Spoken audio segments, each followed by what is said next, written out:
उनमें नंबर 1 की पोजीशन पर हैं अमेरिका के राष्ट्रपति डोनाल्ड ट्रंप, जिनका स्कोर 97.28 है।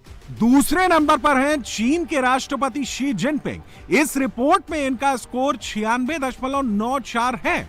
नंबर 3 पर 96.87 के स्कोर के साथ हैं रूस के राष्ट्रपति व्लादिमीर पुतिन।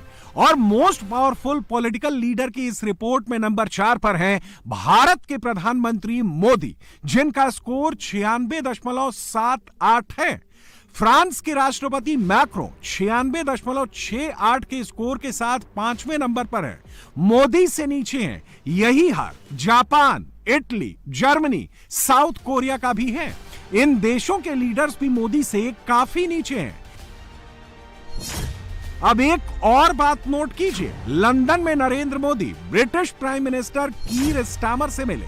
भारत और ब्रिटेन के बीच हुए फ्री ट्रेड एग्रीमेंट को ब्रिटिश पीएम ने ईयू छोड़ने के बाद का अब तक का सबसे बड़ा और सबसे ऐतिहासिक डील बताई।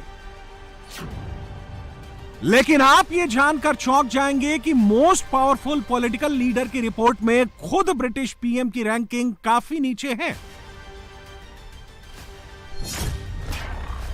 इस रिपोर्ट में कीर स्टामर 95.49 के स्कोर के साथ 10वें नंबर पर हैं, जबकि मोदी 96.78 के स्कोर के साथ 4थे नंबर पर हैं।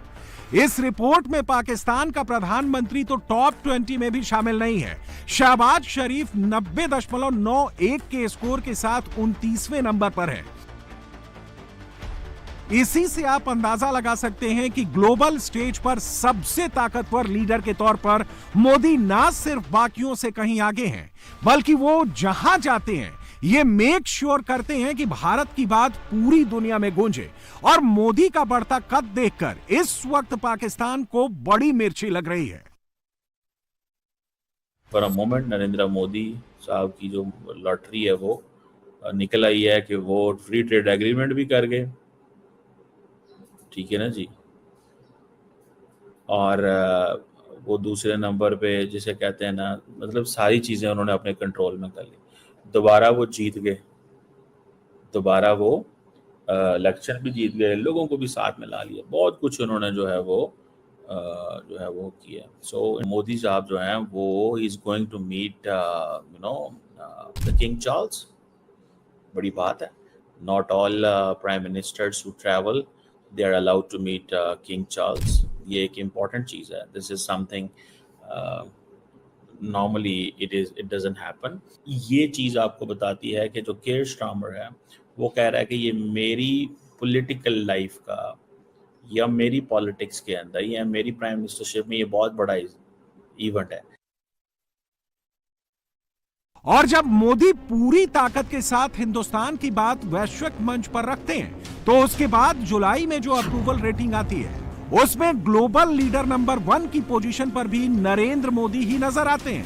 75% की अप्रूवल रेटिंग पाते हैं। बाकी सारे लीडर्स या तो 60% के अंदर सिमट जाते हैं या अंडर 50 रह जाते हैं।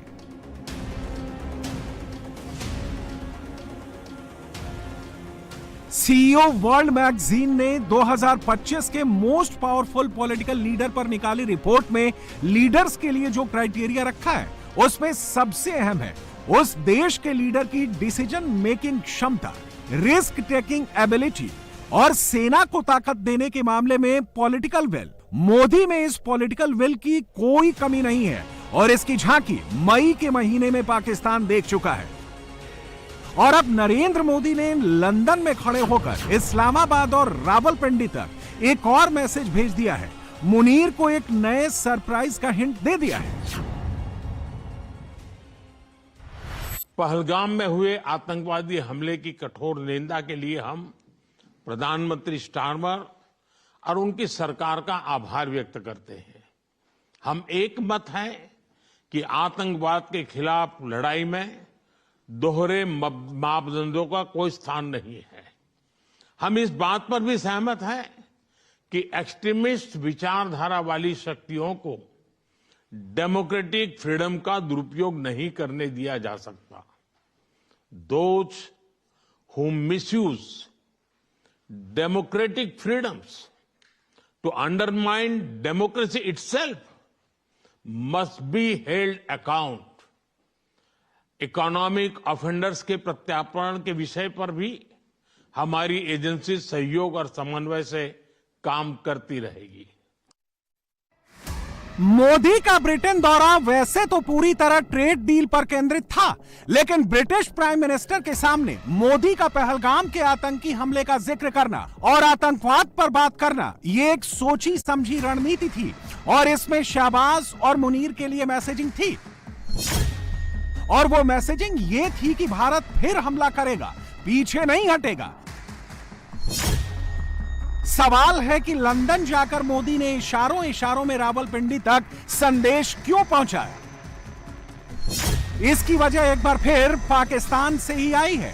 पाकिस्तान में ऑन कैमरा फिर से जिहादी तकरीर हुई है। मंच सजाकर आतंकवादियों को बुलाकर कत्लेआम की गीदड़ भभकी दी गई है।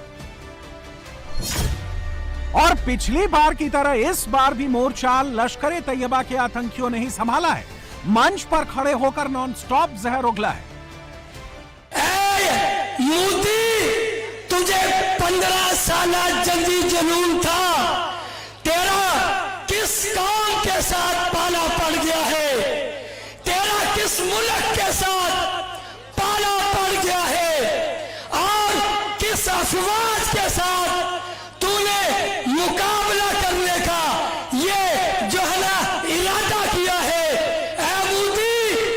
15 साल जंगी जुनून था, 15 साल का जंग करने का तेरे ऊपर नशा तारी था। ऐ मोदी, तेरा किस कौम के साथ पाला पड़ा है? अल्लाह की कसम, ये पाकिस्तानी वो कौम है, 25 करोड़ ये आवाम तेरे हिंदुस्तान को ये बनाएगी, सिर्फ बनाएगी। अल्लाह की कसम, ये गज़वा हिंद की बात हो रही थी, इतना वक्त नहीं, ये 25 करोड़ आवाम तेरे हिंदुस्तान को बनाएगी और इस हिंदुस्तान को बनाएगी।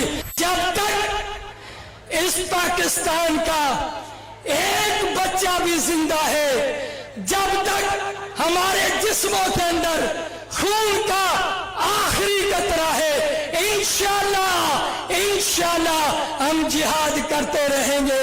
इंडिया तेरा मुकाबला करते रहेंगे। इन काफिरों को जितनी जिंदगी प्यारी है, अल्लाह की कसम, ये 25 करोड़ आवाम को शहादत की मौत प्यारी है। तू हमसे कैसे मुकाबला कर सकता है? पाकिस्तान में इन दिनों हर 2 घंटे पर ऐसी महफिलें सज रही हैं। आतंकी अपना खुद का काफिला लेकर ऐसे मजमू में पहुंचते हैं, उनका ग्रैंड वेलकम होता है, कुर्सी सोफे लगते हैं, आतंकियों को मंच पर बिठाया जाता है और एक एक करके लश्कर के आतंकी को माइक पर बुला बुला के भारत के खिलाफ जहर उगलवाया जाता है।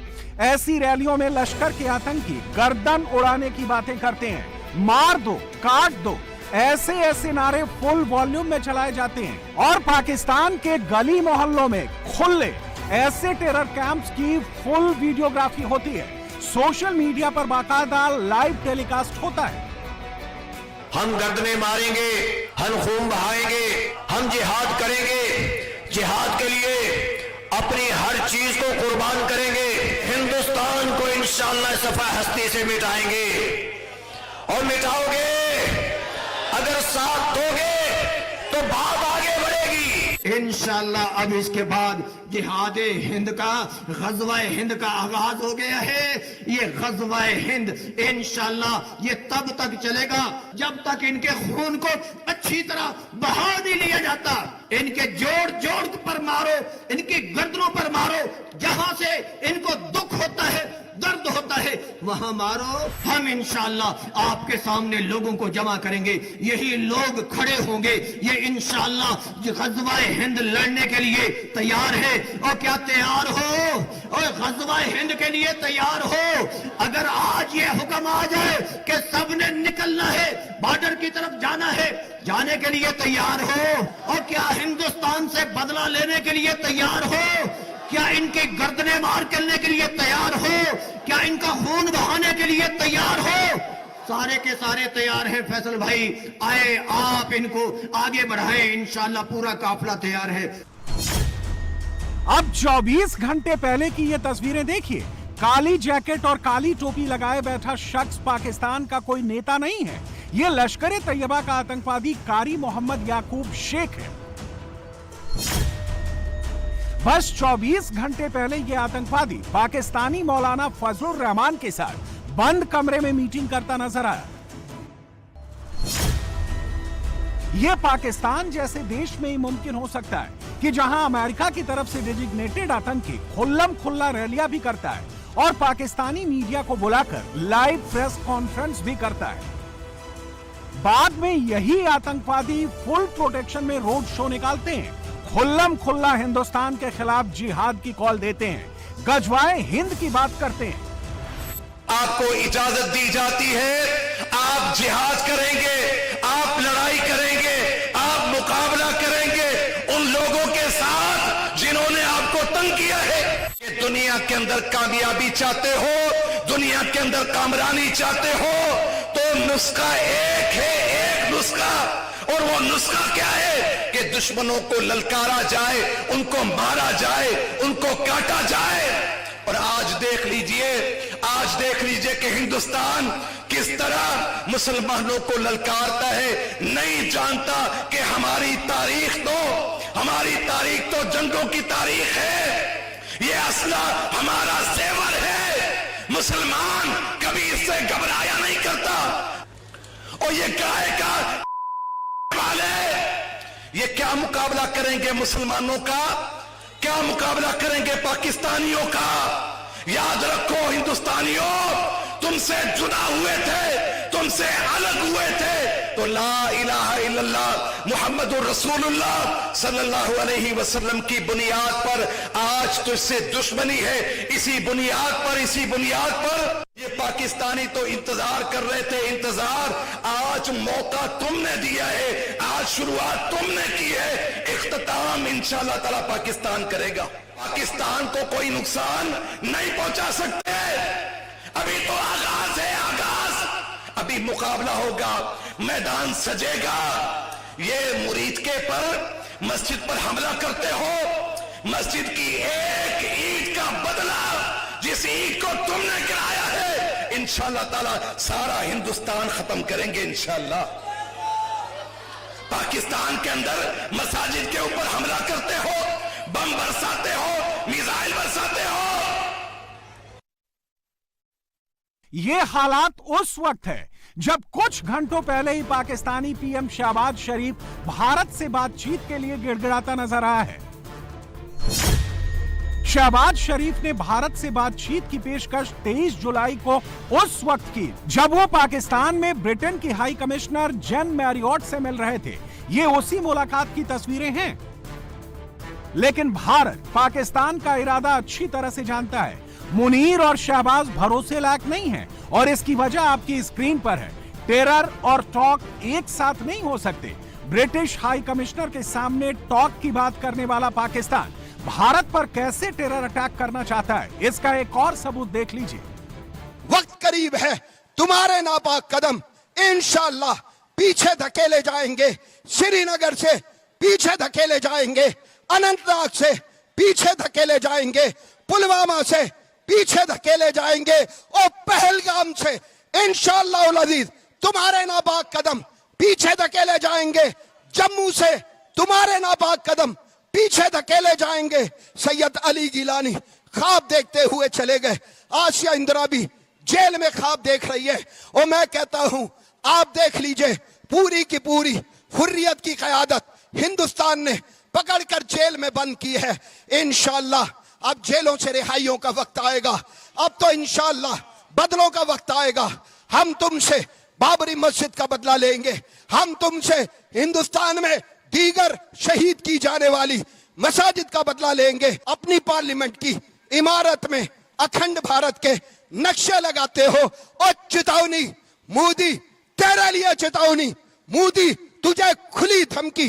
पार्लियामेंट में तू लगाता है। हाजी अखंड भारत का नक्शा सुन पाकिस्तान के बेटे, सुन इस्लाम के बेटे, सुन कलिमा पढ़ने वाले, सुन ला इलाहा इल्लल्लाह पढ़ने वाले, अपने रब की तौहीद पर ईमान रखने वाले।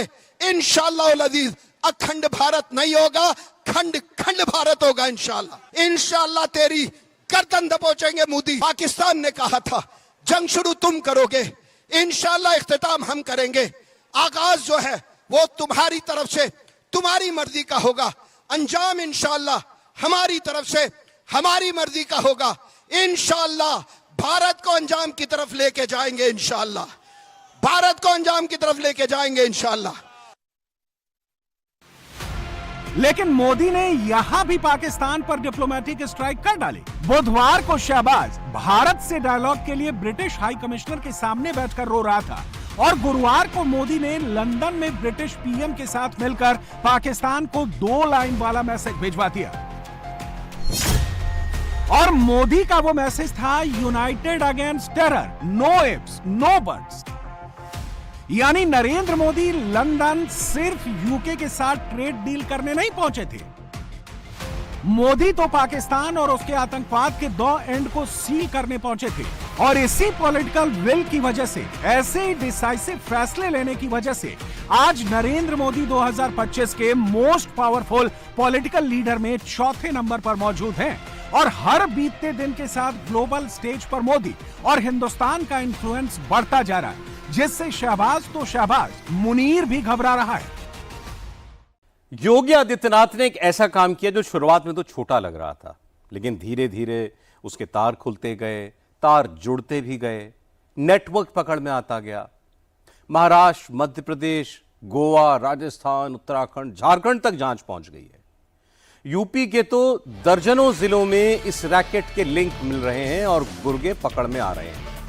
पहले मामला सिर्फ एक जिले का लग रहा था और फिर ये कई जिलों तक फैला हुआ मिला। फिर लगा कि मामला सिर्फ यूपी का मामला है, लेकिन अब पता चल रहा है कि ये नेशनल नहीं, इंटरनेशनल लेवल का मामला है। मामला क्या है? देश में एक ढोंगी ने खुद को बाबा कहकर 1500 हिंदू बेटियों का धर्म बदलाया, दूसरे ने 100 से ज्यादा को मुसलमान बनाया। योगी के पास ऐसे एक एक बाबा की फाइल पहुंच गई है। कईयों के नाम अभी सामने आएंगे और बहुत चौंकाने वाले नाम हैं। बहुत जल्द योगी इसमें कुछ इतना बड़ा करने वाले हैं जिसका अंदाजा कुछ टॉप लोगों को है। और ये सुपर टॉप सीक्रेट क्या है, इस पर देखिए एक रिपोर्ट। हिंदू नहीं आपकी? नहीं, मुस्लिम हो गई थी ना मैं तो। तूने करा ही है यार। किसने लव जिहाद करा है? मेरे साथ हुआ ही लव जिहाद है। गैंग्स ऑफ छांगुर के बदर ने आशा को टारगेट बनाया। योगी बदर को छोड़ेंगे नहीं। उसने बताया कि ये जाकिर खान है, इस नंबर पे जाकिर खान नाम आ रहा है। गैंग्स ऑफ छांगुर के जावेद ने पूजा को घर से भगाया। बाबा जावेद को भी बख्शेंगे नहीं। मैं भी कहा कि तुम भी धर्मांतरण कर लो, तुम्हें कोई दिक्कत है तो तुम भी धर्मांतरण कर लो। ये जो जमीन है इसके बदले में हमसे पैसे ले लो, कहीं और जमीन ले लो। मुसलमान बन जाओ, जमीन छोड़ दो। योगी इंच इंच जमीन का भी हिसाब लेंगे। क्या नाम है आपका? हैं? ममता। जोर से बोलिए। ममता। और दूसरा नाम क्या है? शिफा। गैंग्स ऑफ अब्दुल ने हरियाणा की ममता को शिफा बनाया। योगी अब्दुल का भी हिसाब लेंगे। फेसबुक पे किसी जुनैद नाम के लड़के के साथ मतलब प्रेम जाल में उन्होंने मुझे फंसा लिया था। उसके बाद यहाँ आके मेरा अब्दुल रहमान जी के घर लाके उन्होंने मेरा ब्रेन वॉश किया। उसके बाद मेरा धर्म परिवर्तन करवाया। गैंग्स ऑफ अब्दुल के जुनैद ने फंसाया। योगी छोड़ने वाले नहीं हैं।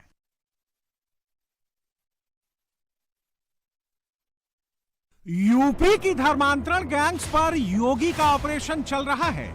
जब तक इन गैंग्स में छिपे हर बहरूपिये का हिसाब नहीं होगा, बाबा शांत नहीं बैठेंगे। Gangs of Chhangur, gangs of Abdul, बुरके में हो, नकाब में हो या फिर वर्दी की आड़ में, योगी किसी को नहीं छोड़ेंगे, ऑल आउट करके ही रहेंगे। सवाल यह है कि यूपी में छोटे से बाबा ने इतना बड़ा गैंग कैसे बना लिया? लव जिहाद का इतना बड़ा नेक्सस कैसे तैयार हुआ? पूरा नेटवर्क कैसे काम कर रहा है? पूरा सिस्टम कैसे ऑपरेट हो रहा था? समझ लीजिए।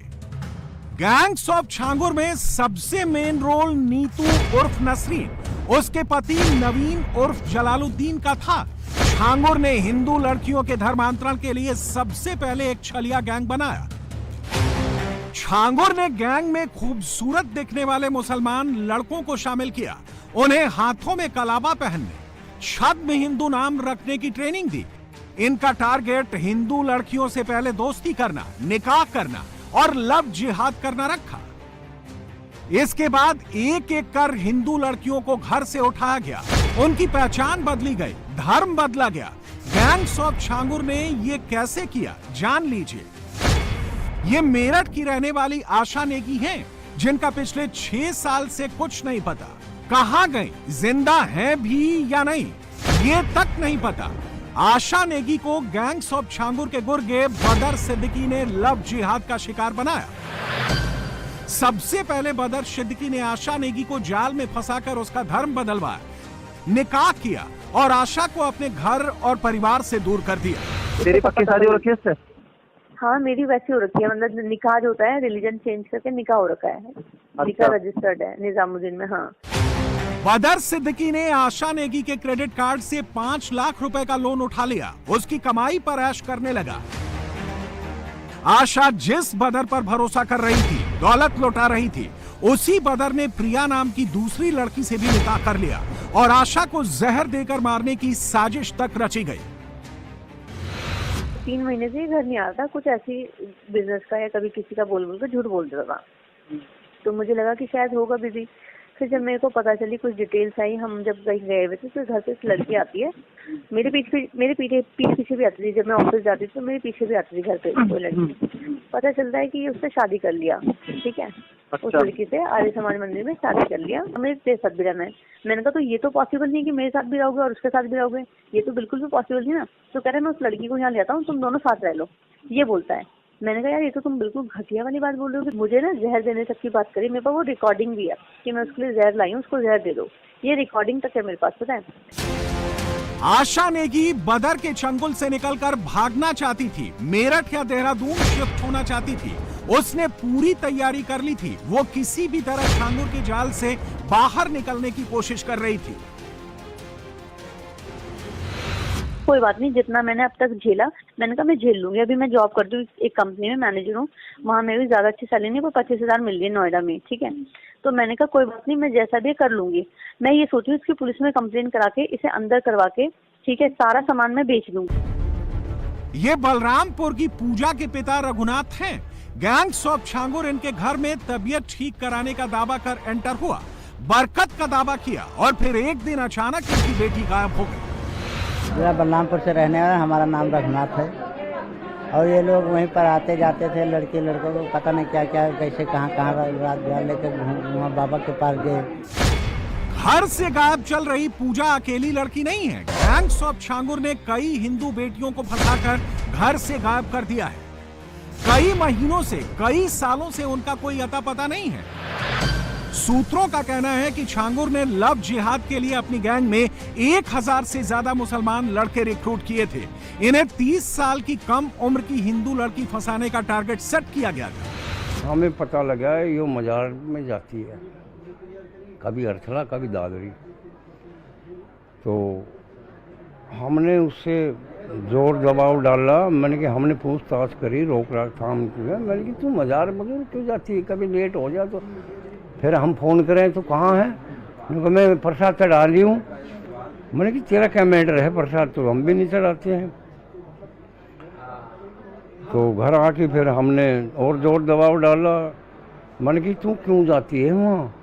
तो फिर उसने मेरे से बहुत डरे करती थी, लेकिन उस दिन उसका डर भय बिल्कुल ख़त्म था और कहने लगी मैं जहर खा लूँगी। तो गैंग्स ऑफ छांगुर ने धर्मांतरण के लिए यूपी के अलग अलग जिलों में अलग अलग अड्डे बनाए हुए थे।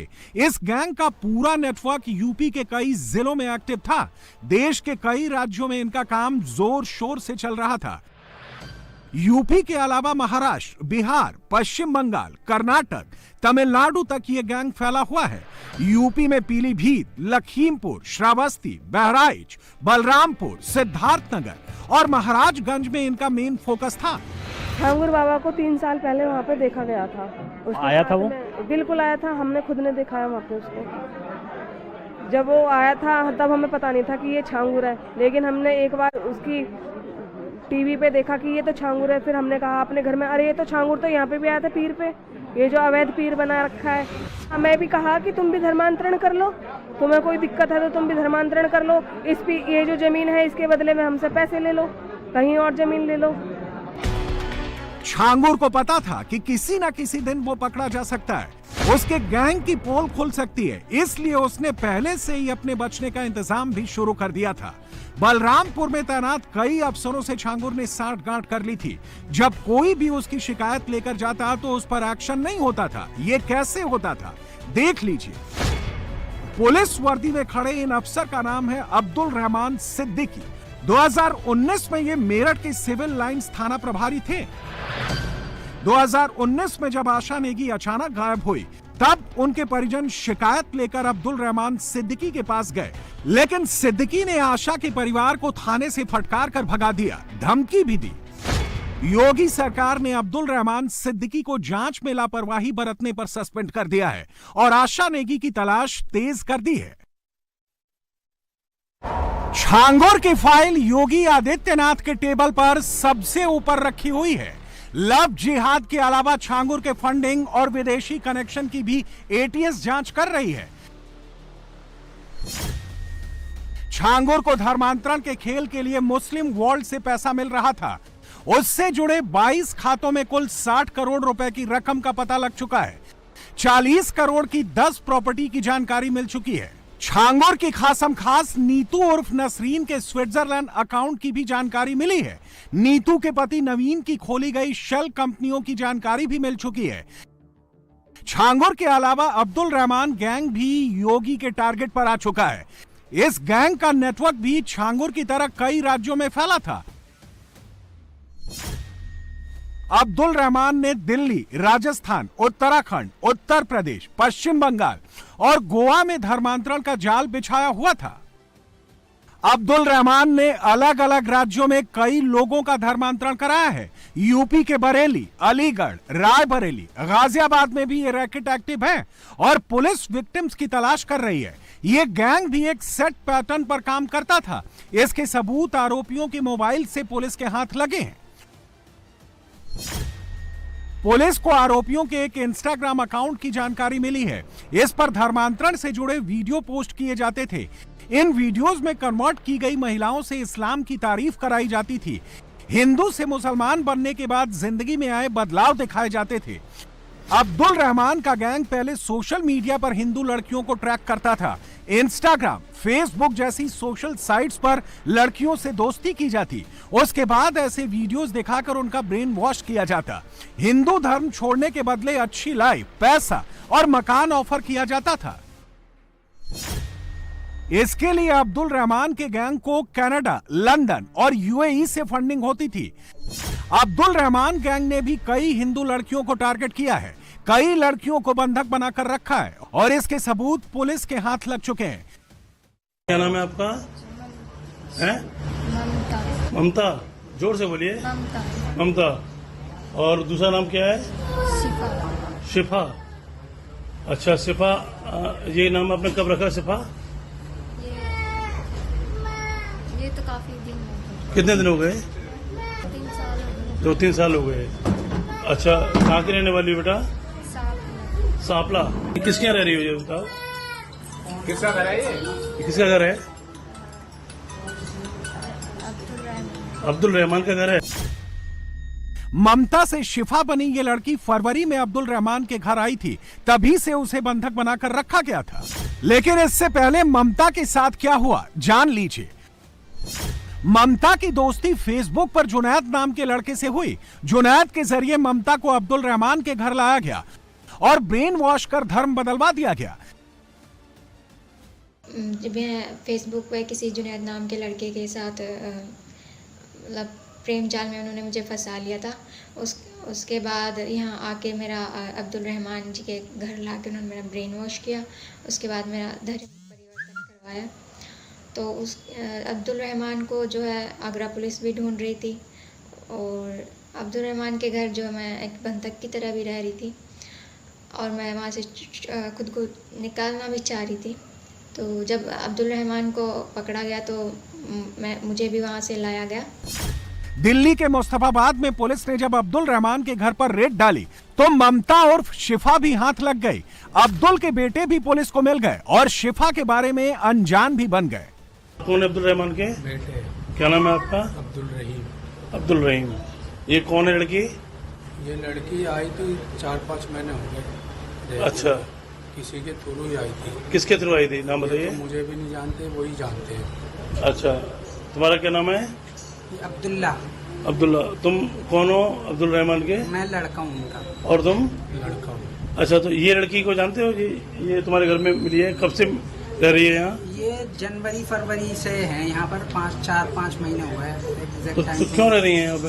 ये कोई है, किसी ने अब्बा से कहा था कुछ के 4-5 महीने के लिए रख लो, कुछ बात है तो उसके थ्रू जानकार में है, वो लेकर कोई लड़का है।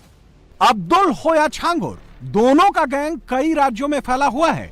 दोनों गैंग्स का पैटर्न एक ही था, कैसे भी हिंदू लड़की फंसाओ, ब्रेन वॉश करो, पैसे का लालच दो और धर्म बदलवा दो। इसके बदले दोनों गैंग्स को विदेशों से मोटी रकम मिल रही थी। भारत के दुश्मनों से अच्छा खासा पैसा मिल रहा था। लेकिन अब ये दोनों गैंग योगी के रडार पर आ चुके हैं। छांगुर के हर पाप को एटीएस खंगाल रही है, अब्दुल के हर गुनाह का हिसाब भी पुलिस कर रही है और योगी अब गैंग के किसी भी गुर्गे को छोड़ने वाले नहीं हैं। सबका हिसाब होगा और पूरा हिसाब होगा।